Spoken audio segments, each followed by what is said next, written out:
Today, we delve into an alarming trend under President Bola Tinubu's administration: the rise in police brutality, indiscriminate arrest, and the suppression of press freedom. Since Tinubu assumed office last year, there have been chilling regression in democratic vows Nigeria fought so hard to uphold. The press, often referred to as the fourth estate of the realm, is under siege. Journalists are being harassed, detained, and silenced, while peaceful protesters are met with brutal force. This isn't just an attack on individuals, it's an assault on democracy itself. Climate of fear. The Human Rights Writers Association of Nigeria, HURIWA, paints a grim picture. At least 11 journalists have been detained on questionable grounds since Tinubu's tenure began. These aren't just isolated incidents, they form a disturbing pattern. Take Daniel Ojukwu, for example, abducted by the intelligence response team and held incommunicado for days, or Segun Olatunji, editor of First News, who endured a 14-day detention in an underground cell for exposing alleged corruption. These cases, among others, show how the instruments of state power are being wielded to stifle dissent. And it's not just the praise. Ordinary Nigerians have found themselves on the wrong side of a baton or bullet for daring to speak out.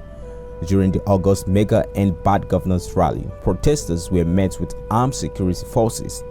In surrounding states like Kaduna and Borno, peaceful demonstrators were reportedly shot, some fatally. This message from the government: silence is safer. Return to dark ages. It's chilling to think that in 2024, we are revisiting the repression remnants of military regimes. Even General Buhari's authoritarian rule during his military days wasn't this brutal on freedom of expression. Tinubu's administration seemed determined to shut down any form of agitation, be it in the streets or online. The misuse of law enforcement doesn't stop at political suppression. Prominent figures and celebrities now employ the police to settle personal scores, from Burna Boy's repeated arrest of speed dialing over social media posts to Tony Elumelu's role in Dele Farotimi's detainment. Breaking news where we understand that the Nigerian police force has arrested human rights lawyer Dele Farotimi following a defamation petition by Tony Elumelu, chairman of UBA Group. The police force has become a tool for intimidation rather than justice. Perhaps the most disturbing revelation came from investigative journalist Fisayo Shoyombo. Security agencies are now more emboldened. They tell you to your face that they will shoot you and nothing will happen. They keep you in detention and they tell you they are not responsible to anybody. Even the law, those who have been detained will tell you that, the police, the army, they will tell you that we are not answerable to anybody. We are not answerable to the law. Whatever we do here, we get away with it. And that's terrible for a society, a country claiming to be running a democracy. This level of impunity is dangerous. It signals a complete breakdown of accountability. We know that men came here wearing jeans and jackets and they had AK-47 and all that, and they refused to identify themselves. They threatened people, they assaulted people, they took away our devices, all our mobile devices were taken. How many voices have been silenced this way? How many stories remain untold because fear has replaced freedom? The bigger picture. At its core, this isn't just about individual cases. It's about what kind of country we want to be. In a nation where inflation is soaring, poverty is widespread, and basic amenities are scarce, the least citizens deserve is the right to voice their frustrations. Look at us now, there is nothing, we are starving. Tinubu should please do something. This is what he's promised. He promised to do better. Look at us now.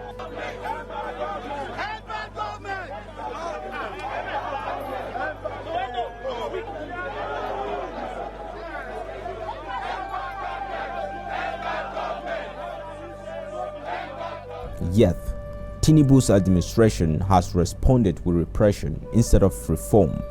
Suspend any further protest and create room for dialogue, which I have always acceded to at the slightest opportunity. This climate of fear benefits no one.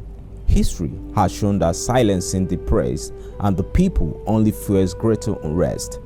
Nigerians deserve a government that listens, not one that lashes out. Call to action. The crack in our democracy is widening, but it's not too late to mend them. We must demand accountability from those in power, civil society groups, international watchdogs, and every Nigerian must speak out against the injustice. Silence is complicity. To President Tinubu, we say this: leadership isn't about silencing critics, it's about addressing the issues they raise. History will remember not just the decisions you made, but how you treated the people who entrusted you with power.